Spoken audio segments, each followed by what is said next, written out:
Decimals uncovered. Rounding to the nearest tenth made easy. Hello everyone. Today we're going to explore an important topic in mathematics, especially when working with decimals, rounding to the nearest tenth.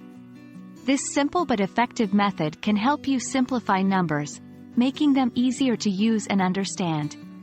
So let's dive right in. Firstly, it's crucial to understand what decimals are. Decimals are a way of representing fractions using base 10. They consist of a whole number part and a fractional part, separated by a decimal point. For example, in the number 1.23, 1 is the whole number part, and 0.23 is the fractional part. The place or position of a digit after the decimal point is very important. The first digit after the decimal point represents tenths, the second digit represents hundredths, and so on. In our example, 2 is in the tenths place, and 3 is in the hundredths place. Now, let's understand what rounding means. Rounding is a process that reduces the digits in a number while trying to keep its value similar.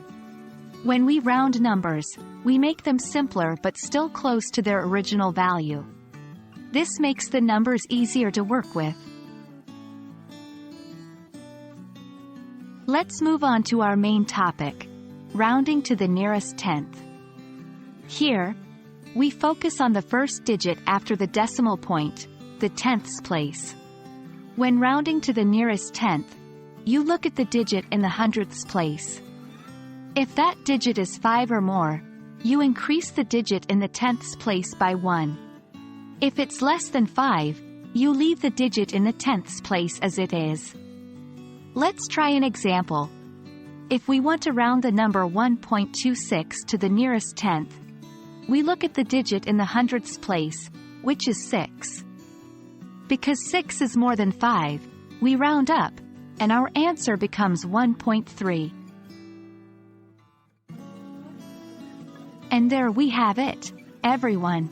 You've learned how to round decimals to the nearest tenth.